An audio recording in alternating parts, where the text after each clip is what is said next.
కాంగ్రెస్ పార్టీలో చేరికలతో బీఆర్ఎస్ చీఫ్ మాజీ సీఎం కేసీఆర్ కు నిద్ర పట్టడం లేదని విమర్శించారు డిప్యూటీ సీఎం భట్టి విక్రమార్క.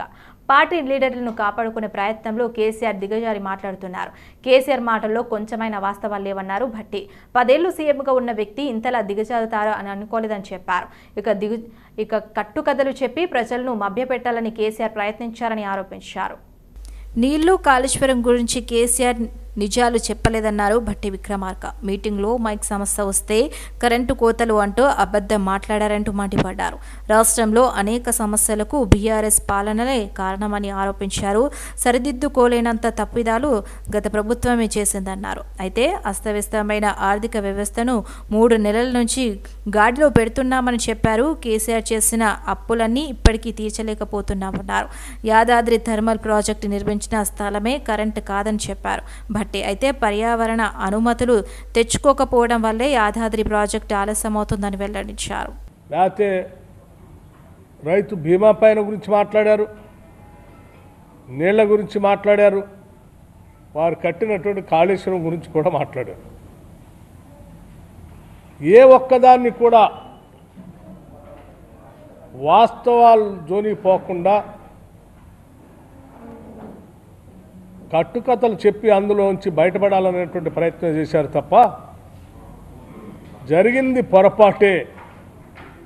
కనీసం మీరు ఇప్పటికైనా మీరైనా సరి చేస్తూ ఉన్నారు, సంతోషిస్తాంలే అనేటువంటి మాట వారి నుంచి వస్తుందని ఆశించారు.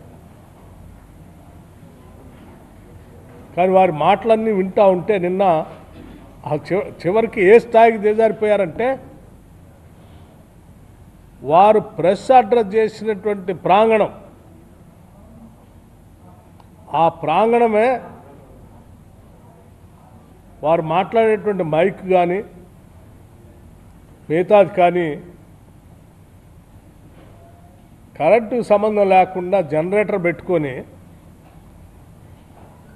వారు ఆ మీటింగ్ అడ్రస్ చేస్తూ ఆ జనరేటరో లేకపోతే ఆయన అడ్రస్ చేసే మైక్ సిస్టమో ఆగిపోతే దానికి కూడా చూసారా కరెంట్ ఎట్లా కట్ అయిపోయిందని అన్నాడు. బీఆర్ఎస్ అధినేత కేసీఆర్ పచ్చి అబద్దాలు మాట్లాడుతున్నారని మంత్రి పొన్నం ప్రభాకర్ విమర్శించారు. కరువు రాజకీయ పార్టీ ప్రభుత్వానికి సంబంధం ఏంటని ప్రశ్నించారు. హైదరాబాద్లో నిర్వహించిన మీడియా సమావేశంలో ఆయన మాట్లాడారు. చేతన్ అయితే కేంద్ర ప్రభుత్వం నుంచి కరువు సాయం కోరాలన్నారు. కళ్ళాల్లోకి ఒడ్లు రాకముందే బండి సంజయ్ విమర్శలు చేస్తున్నారని, ఒడ్లు కొరని రోజు తూకంలో మోసాలు జరిగినప్పుడు ఆయన ఎందుకు మాట్లాడలేదని నిలదీశారు. సంజయ్ కు చిత్తశుద్ధి ఉంటే కేంద్రం నుంచి కరువు నిధులు తేవాలన్నారు. కేంద్రం ఎంత ఇస్తే అంత మొత్తంలో ఇవ్వటానికి రాష్ట్రం సిద్ధంగా ఉందని పొన్నం చెప్పారు. దేశవ్యాప్తంగా పార్లమెంట్ లోక్సభ ఎన్నికల హడావుడి మొదలైంది. విమర్శల అస్త్రాలు పార్టీలోకి జంపాంగ్కు ఊపందుకున్నాయి. లోక్సభ ఎన్నికల ప్రచారంలో భాగంగా కాంగ్రెస్ పార్టీ మార్చి 6న తుక్కుగడలో భారీ బహిరంగ సభ ఏర్పాటు చేయనుంది. ఈ పార్టీకి ఏఐసీసీ ప్రెసిడెంట్ మల్లికార్జున ఖార్గే, రాహుల్ గాంధీ హాజరవుతారంట. బహిరంగ సభకు రాష్ట్ర వ్యాప్తంగా భారీగా జన సమీకరణ చేయాలని ఇప్పటికే పార్టీ నేతలకు పీసీసీ ఆదేశాలు పంపిందని సమాచారం. అయితే ఈ సభకు 10 లక్షల మందిని పోగు చేయాలని కాంగ్రెస్ పార్టీ ఆలోచనలో ఉంది అని పార్లమెంట్లకు, మంత్రులకు, ముఖ్య నేతలకు ఇన్ఛార్జ్ బాధ్యతలు అప్పగించారు. రేపు పార్లమెంట్ ఇన్ఛార్జి నేతలంతా తమ పరిధిలోని ముఖ్య నేతలతో సమావేశాలు నిర్వహించాలని పీసీసీ ఆదేశించింది. కాంగ్రెస్ పాలనలో దేశం అభివృద్ధిలో వెనుకబడిందని కేంద్ర పర్యాటక శాఖ మంత్రి కిషన్ రెడ్డి అన్నారు. ఆ పార్టీ గెలుపు కోణంలో రాజకీయ నినాదాలతో ముందుకు వెళ్లిందే తప్ప దేశ ప్రజలకు చేసిందేమీ లేదని విమర్శించారు. బీజేపీ అధికారం చేపట్టినప్పటి నుంచి దేశ అభివృద్ధిలో దూసుకుపోతుందని, మంత్రి అవినీతి అక్రమాలు, దళార్ల లేని పాలన బీజేపీతోనే సాధ్యమని పేర్కొన్నారు. ఇక ఇదిలా ఉండగా బీఆర్ఎస్ పార్టీపై కేంద్ర మంత్రి కిషన్ రెడ్డి తీవ్ర విమర్శలు చేశారు. అతి తక్కువ సమయంలోనే బీఆర్ఎస్ పార్టీ కూలి కనుమరుగైపోతోందని బీజేపీ రాష్ట్ర అధ్యక్షుడు కేంద్ర మంత్రి కిషన్ రెడ్డి అన్నారు. 10 ఏళ్లు అధికారంలో ఉండి లక్షల కోట్లు దోచుకున్న బీఆర్ఎస్ పార్టీని ప్రజలు పట్టించుకోవాల్సిన అవసరం లేదన్నారు. ఎన్నికల్లో ఓడినా కేటీఆర్ తానే సీఎం అయినట్లుగా అనుకున్నారని ఎద్దేవా చేశారు. విచ్చలవిడిగా డబ్బులు వెదజల్లి మూడోసారి కూడా గెలిచి సీఎం అవుదామని అనుకున్న కేటీఆర్ కలలుగానే మిగిలాయని అన్నారు. కేవలం ఆ విషయంలోనే ఆయన బాధపడుతున్నారని, రాష్ట్రంలో సాగునీరు లేక పంటలు ఎండినందుకు కాదని ఆరోపించారు. కేసీఆర్, కేటీఆర్ వల్లే రాష్ట్రం పూర్తిగా నష్టపోయిందంటూ కిషన్ రెడ్డి ఫైర్ అయ్యారు. కేంద్ర ప్రభుత్వం చేపట్టినటువంటి పథకాలు కానీ, అనేక సంక్షేమ కార్యక్రమాలు కానీ, లేక తీసుకున్నటువంటి అనేక విధానపరమైన నిర్ణయాలు కానీ, ప్రధాన ఎజెండాగానే మా ఎన్నికల ప్రచారం ఉంటుంది. గత 10 సంవత్సరాలుగా ఒక నీతివంతమైనటువంటి ఒక సమర్థవంతమైనటువంటి ప్రభుత్వాన్ని నరేంద్ర మోడీ గారి నాయకత్వంలో దేశానికి ఇవ్వడం జరిగింది. ఎప్పుడైనా కూడా కాంగ్రెస్ పార్టీ పాలనాపరమైనటువంటి వైఫల్యాలతోనే కాలం గడిపింది తప్ప రాజకీయ నినాదాలే ఇచ్చారు తప్ప ఆ నినాదాల ద్వారా ప్రజలలో ఆశలు రేకెత్తించారే తప్ప ప్రజల జీవితాలలో మార్పు రాలేదనే విషయాన్ని ఈ సందర్భంగా మనవిస్తున్నాను. ప్రతి సంక్షేమ కార్యక్రమాలు కూడా లీకేజీలు లేకుండా, మధ్య దళారీలు లేకుండా, దోపిడీ లేకుండా పేద ప్రజలకు అందించేటువంటి కార్యక్రమం చాలా సమర్థవంతంగా నరేంద్ర మోడీ గారి ప్రభుత్వం కొనసాగిస్తుంది. ఏ చేతితోటైతే మనము సహాయం తీసుకునే వాళ్ళము కాంగ్రెస్ హయాంలో, అదే చేతితో భారతీయ సంస్కృతి, భారతీయ జీవన విధానాలకు అనుకూలంగా మనం అదే చేతితో ఇతర దేశాలకు సహకారం అందించేటువంటి స్థాయికి మనం చేరుకున్నాం. మాజీ ముఖ్యమంత్రి కేసీఆర్ పై సిపిఐ జాతీయ కార్యవర్గ సభ్యులు చాడ వెంకటరెడ్డి ఫైర్ అయ్యారు. కేసీఆర్ పంటలు ఎండిపోతున్నాయని, ముసలి కన్నీరు కారుస్తున్నారని, బీఆర్ఎస్ హయాంలో రైతులు సూసైడ్ చేసుకుంటే కనీసం పరామర్శించలేదన్నారు. కేసీఆర్ చేసే డిమాండ్ బాగానే ఉన్నా గతంలో నువ్వు ఎంత ఇచ్చావని ప్రశ్నించారు. స్టేట్, సెంట్రల్ రెండూ కలిసి రైతులను ఆదుకోవాలని డిమాండ్ చేశారు. పార్టీ ఫిరాయింపుల గురించి కేసీఆర్ మాట్లాడితే సిగ్గుపడాలన్నారు. వాటిని ఎంకరేజ్ చేసేందుకు కేసీఆర్ అని సీరియస్ అయ్యారు. ఇక పార్టీ ఫిరాయింపులతో రాజకీయాలు బూజుపడుతున్నాయన్నారు. సిపిఐ పోరాటంతోనే మిడ్ మానేరు వచ్చిందని తెలిపారు. కేసీఆర్ తీరు ఆత్మస్తుతి పరనింద అన్నట్లుగా ఉందన్నారు. రైతులను ప్రభుత్వం ఆదుకోవాలన్నారు. రేవంత్ రెడ్డి ప్రభుత్వాన్ని కూల్చాల్సిన అవసరం తమకు లేదని, నల్గొండ, ఖమ్మం జిల్లాకు చెందిన కాంగ్రెస్ నేతలే ప్రభుత్వాన్ని కూల్స్తారని, ఏక్నాథ్ షిండేలు వారి పార్టీలోనే ఉన్నారని బీఆర్ఎస్ వర్కింగ్ ప్రెసిడెంట్ కేటీఆర్ అన్నారు. నల్గొండ కార్యకర్తల ఉత్సాహం చూస్తుంటే ఎందుకు ఓడిపోయామో అర్థం కావటం లేదన్నారు. అసెంబ్లీ ఎన్నికల్లో జరిగిన పొరపాటు పార్లమెంట్ ఎన్నికల్లో జరగకుండా జాగ్రత్త పడాలని సూచించారు. అధికారంలోకి వచ్చాక 30,000 ఉద్యోగాలు ఇచ్చామని సీఎం రేవంత్ రెడ్డి గొప్పలు చెప్పుకుంటున్నారని, కానీ వారు ఒక్క నోటిఫికేషన్ అయినా ఇచ్చారా అని ప్రశ్నించారు. కాంగ్రెస్ మాటలు విని మోసపోయామని ప్రజలు 100 రోజుల్లోనే గ్రహించారన్నారు. రుణమాఫీ హామీ నెరవేరిస్తే కాంగ్రెస్కు ఓటు వేయండి, లేదంటే బీఆర్ఎస్కు ఓటు వేయాలని పిలుపునిచ్చారు. అసెంబ్లీ ఎన్నికల సమయంలో ఫెయిల్ అయిందని మన నాయకుడు కాదు, అలాగని తప్పు ప్రజలది కాదన్నారు. కేసీఆర్ మనల్ని నమ్ముకున్నాడు, కానీ మన ప్రభుత్వం చేసిన మంచి పనుల్ని ప్రజల్లోకి మనం తీసుకువెళ్లలేకపోవడంతో ఓడిపోయామని తెలిపారు. కేంద్ర ప్రభుత్వ ఉద్యోగుల కంటే మంచి వేతనాలు ఇచ్చినప్పటికీ 1వ తారీఖున జీతం రాలేదని మనకు ఉద్యోగులు దూరమయ్యారన్నారు. మాజీ మంత్రి స్టేషన్ గన్పూర్ ఎమ్మెల్యే కడియం శ్రీహరిపై పల్ల రాజేశ్వరరెడ్డి తీవ్ర విమర్శలు చేశారు. సిగ్గు శరం ఉంటే బీఆర్ఎస్ గుర్తుపై గెలిచిన ఎమ్మెల్యే పదవికి రాజీనామా చేయాలని డిమాండ్ చేశారు. కూతురి సీట్ కోసం బీఆర్ఎస్లో దళిత నేతలు, ఉద్యమకారులను కడియం శ్రీహరి బయటకు పంపారని మండిపడ్డారు. అయితే ఆరూరి రమేష్, ఎంపీ పసునూరు దయాకర్ కడియం వల్లే పార్టీకి రాజీనామా చేశారని ఆరోపించారు. బీఆర్ఎస్ పార్టీకి ద్రోహం చేసిన కడియం శ్రీహరిని వదిలిపెట్టేది లేదని హెచ్చరించారు. నీ దోపిడీ అంతా రాష్ట్ర ప్రజలకు తెలుసునని, నీలాంటి ద్రోహిని ప్రజలు క్షమించరని ఘాటు వ్యాఖ్యలు చేశారు. మా నాన్న ఒక బ్రాండ్ అని కడియం శ్రీహరి కూతురు కావ్య అంటుందని, నమ్మిన వారికి వెన్నుపోటు పొడవడంలోనా అని కావ్య మీ నాన్న బ్రాండ్ అని ఎద్దేవా చేశారు. 2014లో ఆయన పోటీ చేసి గెలవలే, 2018లో గెలవలే. ఇవాళ కూడా మొన్న పోటీ చేయడానికి వస్తే ఇలా రాజన్న త్యాగం చేస్తే, రాజన్న మీద మొత్తం దుష్ప్రచారం చేసి, రాజన్నను మొత్తం కూడా చేసి చివరికి సీట్ ఇస్తే అందరం కూడా గణపురం కార్యకర్తలు బాధ దిగమింగి, వీడు దుర్మార్గుడు, వీడు అహంకారి, వీడు ఏమి మనకి చేయడం అనుకున్నా కూడా సారు గులాబీ జెండాతో పంపించిందని చెప్పేసి మళ్ళా మనం ఓట్లేసి గెలిపించినాం. ఓట్లేసి గెలిపిస్తే ఇవాళ నీతులు మాట్లాడుతున్నారు ఆయన గాని ఆయన కూతురు గాని. ఇవాళ ఈ యొక్క కుట్ర అనేది ఇవాళ మొదలు కాలే. అసెంబ్లీ సమావేశాలు జరుగుతుంటేనే ఇవాటి ముఖ్యమంత్రి రేవంత్ రెడ్డి నేను తీసుకొని లోపలికి పోయింది. మీ అందరం పోలే.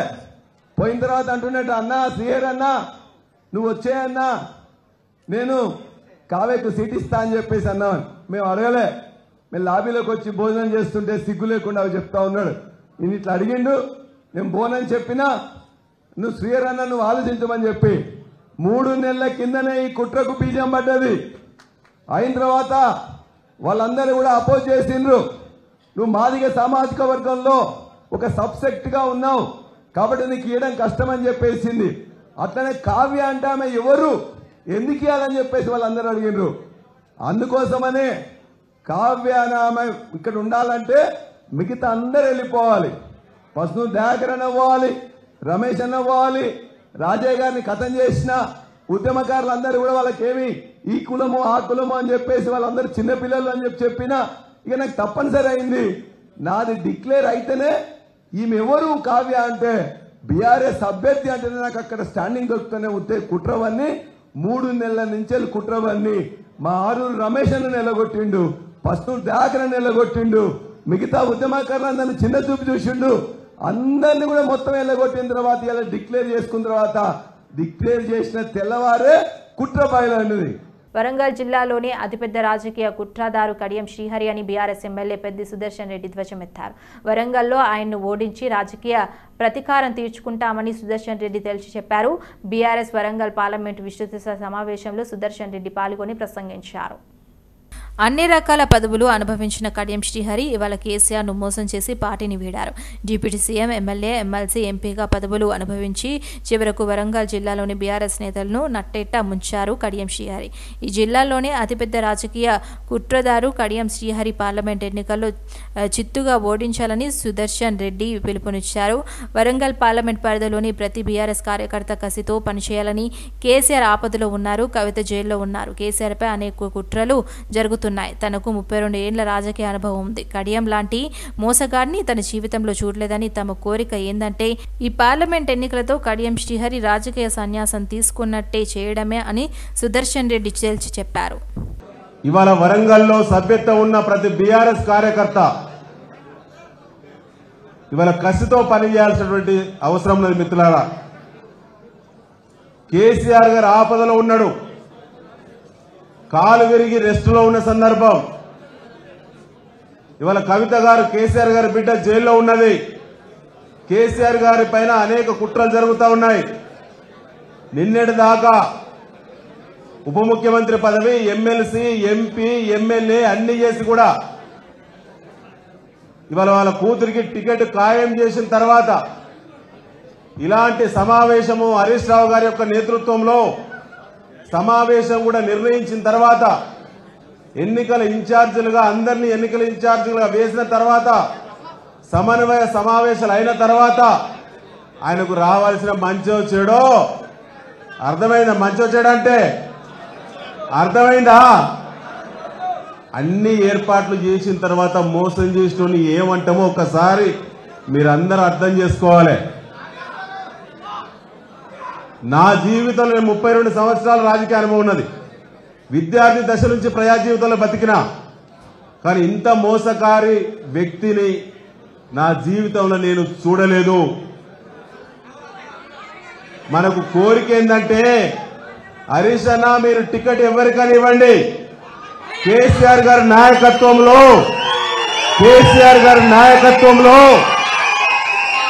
కడియం రాజకీయ సన్యాసం ఈ పార్లమెంట్ ఎన్నికలతో తీసుకునే బాధ్యత మాది అని చెప్పి సందర్భంగా మీకు ప్రమాణం చేసి చెప్పదలుచుకున్నాం. ఆనాడు ఇదే స్టేషన్ కన్పూర్ కార్యకర్తలు వాళ్ళ చేతిలో హరీష్ అన్న నాయకత్వంలో ఆనాడు కడియం శ్రీహరిని కాళ్లకు బొబ్బలొచ్చి పొక్కులై రక్తాలు గారితే కూడా పాదయాత్ర చేసి ఓడగొట్టిన చరిత్ర ఆనాడు ఇదే నాయకత్వం అనుకున్నది. ఇవాళ అంతకంటే కష్టం పనిచేయాలి. కేశవరావుపై బీఆర్ఎస్ నేత మాజీ ఎమ్మెల్యే రసమణి బాలకృష్ణ తీవ్రస్థాయిలో మండిపడ్డారు. కేశవరావు మతి భ్రమించి మాట్లాడుతున్నారని విమర్శించారు. ఉద్యమం సమయంలో మిలియన్ మార్చ్లో కేశవరావును కోడిగుడ్లతో కొట్టిన ఘటన మర్చిపోయారా అని ప్రశ్నించారు. పార్టీలో ఆయనకు ఎంతో ప్రాధాన్యత ఇస్తే వెళ్లిపోయామని ధ్వజమెత్తారు. ఎవరికి తెలియని ఆయన కూతుర్ను జీహెచ్ఎంసీ మేయర్ని చేశామన్నారు. కేకే తెలంగాణ కళాకారులను అవమానించేలా మాట్లాడారని, అందుకు క్షమాపణలు చెప్పాలని డిమాండ్ చేశారు. తెలంగాణ సంస్కృతిని అవమానించడం సరికాదన్నారు. కళాకారులకు క్షమాపణలు చెప్పకుంటే ఆయన ఇంటి ముందు ధూమ్ధాం నిర్వహిస్తామని హెచ్చరించారు. కాంగ్రెస్ పార్టీ ఓట్ల కోసం గద్దర్ను వాడుకున్నదని ఆరోపించారు. ఆ పార్టీ మొదటి నుంచి తెలంగాణ బతుకుల మీద విషం చిమ్ముతూనే ఉందన్నారు. ధూమ్ధాం పాత్రను చెరిపేసే ఒక కుట్రలో భాగంగా కేకే గారు మాట్లాడుతూ తెలంగాణ రాష్ట్రంలో సాధనలో కళాకారులు పాట పాడితే కళాకారులు ఆట ఆడితేనో తెలంగాణ రాలేదని చెప్పేసి చెప్పినటువంటి మాటను మేము కళాకారుల తరఫున తెలంగాణ ధూమ్ధాం వ్యవస్థాపకునిగా మేము ఖండిస్తూ ఉన్నాం. వెంటనే కేకే గారు ఆ మాటను ఉపసంహరించుకొని అమరవీరుల స్తూపం దగ్గరికి వచ్చి ఖచ్చితంగా క్షమాపణలు కళాకారులందరికీ కూడా క్షమాపణ చెప్పాల్సిందిగా మీ మీడియా ద్వారా నేను తెలియజేస్తూ ఉన్నాను. ఎందుకనంటే రెండు విషయాలను కూడా మనం గుర్తుపెట్టుకోవాల్సినటువంటి అవసరం ఉన్నది. ఇలా అట్లాంటి పాటను పట్టుకొని అసలు పాట లేదు, ఆట లేదు, తెలంగాణకు చరిత్ర లేదని చెప్పేసి నిస్సుగ్గగా మాట్లాడినటువంటి కేకేఆర్ గారి మాటలను నేను చాలా తీవ్రంగా నేను ఖండిస్తూ ఉన్నా. ఎందుకనంటే ఇలా మీరు గుర్తు చేసుకోవాల్సిన అవసరం ఉన్నది. గతంలో కూడా కాంగ్రెస్ మొదటి నుంచి కూడా సమయం దొరికిన ప్రతిసారి, అవకాశం దొరికిన ప్రతిసారి కూడా తెలంగాణ చరిత్ర మీద, తెలంగాణ కళాకారుల మీద, తెలంగాణ బతుకుల మీద విషం చిమ్ముతూనే ఉన్నది. అనేక సందర్భాలలో తెలంగాణ యొక్క పార్టీ అవసరాలున్న ప్రతిసారి కూడా తెలంగాణ వాదాన్ని ఎత్తుకున్నటువంటి కపట కాంగ్రెస్ గురించి ఇవాళ నీతులు మాట్లాడుతూ ఉన్నటువంటి పెద్దలు రెండు విషయాలు తెలుసుకోవాల్సినటువంటి అవసరం ఉన్నది. ఎందుకంటే గతంలో మీ అందరూ కూడా తెలుసు. ఎందుకంటే కాంగ్రెస్కి ఎప్పుడు కూడా ఉద్యమాల చరిత్ర లేదు, ఉద్యమాలను అణిచివేసే చరిత్రనే ఉన్నది. ఏప్రిల్ 1న సందర్భంగా నియామకాలపై కాంగ్రెస్ ప్రభుత్వాన్ని విమర్శిస్తూ బీఆర్ఎస్ నేత ఆర్ఎస్ ప్రవీణ్ కుమార్ ఆసక్తికర ట్వీట్ చేశారు. గ్రూప్ 2 నియామకాలపై ప్రశ్నిస్తూ కాంగ్రెస్ జాబ్ క్యాలెండర్ ఫోటోలను ఎక్స్లో పోస్ట్ చేశారు. కాంగ్రెస్ జాబ్ క్యాలెండర్ ఫోటోలు గ్రూప్ 2 నియామకాల నోటిఫికేషన్ తేదీ ఏప్రిల్ 1, 2024 అని ఉన్న దానిని హైలైట్ చేస్తూ పోస్ట్ చేశారు. కాంగ్రెస్ గ్యారంటీలో భాగంగా తెలంగాణలో ఈరోజు లక్షలాది మంది నిరుద్యోగులు గ్రూప్ 2 నోటిఫికేషన్ కోసం ఎదురు చూస్తున్నారు అని, మిగతా గ్యారంటీలలాగే అందరినీ ఏప్రిల్ ఫుల్ని చేశారని ఆరోపిస్తూ అంటూ సీఎం రేవంత్ రెడ్డి తెలంగాణ సీఎంఓలను ట్యాగ్ చేస్తూ ట్విట్టర్ వేదికగా రాసుకొచ్చారు. కాంగ్రెస్ జాబ్ క్యాలెండర్ పోస్టులో గ్రూప్ 2 నియామకాల నోటిఫికేషన్ తేదీ ఏప్రిల్ 1, 2024 అని ఉంది. తెలంగాణలో సంచలనం సృష్టిస్తున్న ఫోన్ ట్యాపింగ్ వ్యవహారానికి సంబంధించి రాధాకిషన్ రావు రిమాండ్ రిపోర్టులో కీలక విషయాలను పోలీసులు వెల్లడించారు. హైదరాబాద్ టాస్క్ ఫోర్స్ మాజీ ఓఎస్డీగా ఉన్న ఆయన్ని కేసులో A4గా చేర్చారు. అయితే ఎస్ఐబి మాజీ చీఫ్ ప్రభాకర్ రావు ఆదేశాలతో భవ్య సిమెంట్ యజమాని ఆనంద్ ప్రసాద్ నుంచి 70 లక్షలు సీజ్ చేసినట్లు రాధాకిషన్ రావు వెల్లడించారు. దుబ్బాక ఉప ఎన్నిక సందర్భంగా రఘునందన్ రావు ఆయన బంధువుల నుంచి కోటి సీజ్ చేశామని అంగీకరించారు. మునుగోడు ఉప ఎన్నిక సందర్భంగా ప్రస్తుత మంత్రి కోమటిరెడ్డి వెంకరెడ్డికి చెందిన 3.50 కోట్ల స్వాధీనం చేసుకున్నామని వివరించారు. 2016లో ఓ వర్గానికి చెందిన అధికారులతో ప్రత్యేక బృందాన్ని ఏర్పాటు చేసుకున్నట్లు రాధాకిషన్ రావు చెప్పారు. ఈ మేరకు రిమాండ్ రిపోర్టులో పోలీసులు పేర్కొన్నారు. ఎల్బీనగర్ నియోజకవర్గం రోషందౌల కాలనీలో సరైన వసతులు లేక నీటి సమస్యతో అట్లాడిపోతున్నామని, మహానగరంలో ఉన్న ఈ కాలనీ పట్టించుకునే నాదుడే లేదని ఆవేదన వ్యక్తం చేశారు. 40 సంవత్సరాలుగా ఈ కాలనీ సమస్యలు ఎక్కడ వేసిన గొంగలి అక్కడే ఉన్నాయని, వచ్చే పార్లమెంట్ ఎలక్షన్లో తమ సమస్యలను పరిష్కరించుకుంటే ఓట్లు వేసే ప్రసక్తే లేదని తేల్చి చెప్పారు. తరపు పేరుతో ఇక్కడి కాలనీ ప్రజలకు మౌలిక సదుపాయాలు కల్పించకుండా అధికారులు, నాయకులకు ఏం పట్టనట్టు వ్యవహరిస్తున్నారని మండిపడ్డారు. రియల్టర్లకు, రాజకీయ నాయకులకు, బడా బాబులకు రంగారెడ్డి కలెక్టర్లు సమయం ఇస్తున్నారు కానీ బలహీన వర్గాల ప్రజల సమస్యలు చెప్పుకోవడం కోసం వస్తే సమయం ఇవ్వడం లేదని ఆవేదన వ్యక్తం చేశారు. సర్వే చేసి లేఅవుట్ కడీలు మొత్తం ప్లాట్ చేసినప్పటి నుండి నేను స్థానికంగా ఉన్నా. ఎన్నో ప్రభుత్వాలు మారినాయి కానీ మా సమస్యలు మాత్రం అప్పుడు ఎట్లా ఉందో ఇంకా బాగుంది. ఇప్పుడు అంతా కన్నా అధ్వానంగా తయారైంది కాబట్టి ఈ పోరాటం చేయడానికి మేము నిర్ణయించాం. ఇక్కడకు ఇంటింటికి 2000 లీటర్లు నీళ్ళు ఇస్తామన్నారు ప్రభుత్వం, గత ప్రభుత్వంలో. మాకు 200 నీళ్ళు కూడా గతలేవు. వాటర్ సమస్య పెద్దది. మాకు సిటీకి ఇంత దగ్గరలో వేరే పక్కకు పోతే 50,000 గజం జాగా ఉంది. డెవలప్మెంట్ మాకు చుట్టూ వాళ్ళు ఇంతకుముందు డిఆర్డీఎల్ అప్పుడు లేకుండే, కాలనీ ఉన్నప్పుడు డిఆర్డీఎల్ లేదు. తర్వాత 10 సంవత్సరాల తర్వాత కాలనీ డిఆర్డీఎల్ ఇవతలకు వచ్చింది. అది వచ్చినాక ప్రైవేట్ ల్యాండ్ అవతలకు ఉన్నారు వాళ్ళు. ఇంకా కొని మధ్యన మాది గుండకాయ లెక్క మాది అయింది. అంతర్భాగం శరీరం అంతా వాళ్ళది అయిపోయింది. ఆ మధ్యన మేము రావాలంటే పోవాలంటే ఇప్పుడు బ్యారిగేట్లు కూడా వేస్తారు. లేకపోవడం అత్యంత బాధాకరమైన విషయం. కాలనీ ఏర్పడిన తర్వాతకి రక్షణ శాఖ సంస్థలు ఈ ప్రాంతంలో వెలిసి చుట్టుపక్కల ఉన్నటువంటి ప్రైవేట్ ల్యాండ్స్ని ఆక్యుపై చేసి ఈ ప్రాంతాన్ని కూడా భద్రతా కారణాల వల్ల ఆక్యుపై చేసుకోవాలని చెప్పేసి 2004 నుంచి ప్రయత్నాలు చేస్తూ రాష్ట్ర ప్రభుత్వ అధికారులతోనే రాష్ట్ర ప్రభుత్వంతో చర్చలు జరుపుతూ వస్తున్నారు. ఇటు విషయమై పలుమార్లు మరి రాష్ట్ర ప్రభుత్వానికి డబ్బులు డిపాజిట్ చేసినప్పటికీ మరి కాలనీ తరలింపు ప్రక్రియను వేగవంతం చేయకపోగా మరి ఈ ప్రాంతంలో ఎటువంటి మౌలిక సదుపాయాలు కల్పించలేదు. దీన్ని దృష్టిలో పెట్టుకుని గతంలో జీహెచ్ఎంసీ ఎలక్షన్లో 2015 సంవత్సరంలో ఎలక్షన్స్ బైకాట్ ఏర్పాటు చేసి మా నిరసనను వ్యక్తం చేసిన అప్పుడు జిల్లా కలెక్టర్ ఆర్డీఓ ఎంఆర్ఓ గారు వచ్చి ఇక్కడికి సమస్య పరిష్కారం చేస్తామని స్పష్టమైన హామీ ఇచ్చి ఇప్పుడు దశాబ్ద కాలం అవుతున్నా ఇప్పటికి కూడా సమస్య పరిష్కారం చేయలేదు. కాబట్టి నెలన్నర ప్రాంతం ఎలక్షన్స్ పార్లమెంట్ ఎలక్షన్స్ ఉంది కాబట్టి మల్కాజ్గిరి ప్రాంతంలో గతంలో మరి రేవంత్ రెడ్డి గారిని ఇక్కడ మేము ఓట్లేసి గెలిపించినాం. డిఫెన్స్ కమిటీలో మెంబర్గా ఉన్నారు. గత ప్రభుత్వంలో బంగారు తెలంగాణలో మాకు ఎటువంటి న్యాయం జరగలేదు. ఈ ప్రజాపాలనలో అయినా కనీసం న్యాయం జరగాలి. నాగోల్ డివిజన్ పరిధిలోని బండ్లగూడలో నూతనంగా నిర్మించే శ్రీ వెంకటేశ్వర రామాలయం భూమి పూజ కార్యక్రమం నిర్వహించారు. ఈ కార్యక్రమానికి ముఖ్య అతిథిగా ఎల్బీనగర్ శాసనసభ్యులు దేవిరెడ్డి సుధీర్ రెడ్డి హాజరయ్యారు. ఈ కార్యక్రమంలో ఆలయ నిర్వాహకులు తదితరులు పాల్గొన్నారు. హైదరాబాద్ ఉప్పల్ ప్రెస్ క్లబ్లో ఉద్రిక్తత వాతావరణం చోటు చేసుకుంది. తమ భూములు లాక్కొని తమపై కేసులు పెట్టారని ఆరోపిస్తూ మల్కాజ్గిరి బీజేపీ ఎంపీ అభ్యర్థి ఈటెల రాజేందర్పై కొంతమంది దళితులు ఉప్పల్ ప్రెస్ క్లబ్లో సమావేశం ఏర్పాటు చేశారు. మీడియా లోగోను కెమెరాలను ఈటెల మద్దతుదారులు ధ్వంసం చేశారు. ప్రెస్ క్లబ్లోని ఫర్నిచర్ను పగలగొట్టి భయభ్రాంతులకు గురి చేశారు. హుజూరాబాద్ దళితులు భయపడి బయటకు వెళ్లిపోయారు. ఈటెల నాయకత్వం వర్ధిల్లాలి అంటూ ఆయన మద్దతుదారులు నినాదాలు చేశారు. ఈ దాడికి సంబంధించిన దృశ్యాలు సామాజిక మాధ్యమాల్లో వైరల్ అవుతున్నాయి. ఈటెల అనుచరులపై చర్యలు తీసుకోవాలని హుజూరాబాద్ దళితులు డిమాండ్ చేస్తున్నారు.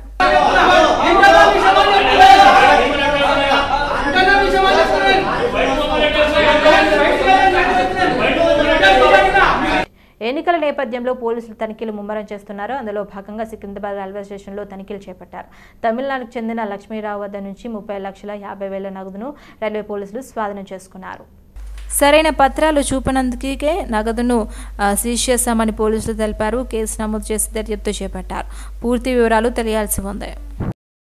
మద్యం విధానానికి సంబంధించిన మనీ లాండరింగ్ కేసులో ఢిల్లీ ముఖ్యమంత్రి అరవింద్ కేజ్రీవాల్ కస్టడీని కోర్టు మరోసారి పొడిగించింది. ఈ కేసులో 14 రోజుల జ్యుడిషియల్ కస్టడీ విధిస్తూ రోజ్ అవెన్యూ కోర్టు ఉత్తర్వులు ఇచ్చింది. దీంతో ఆయనకు తీహార్ జైలుకు తరలించారు.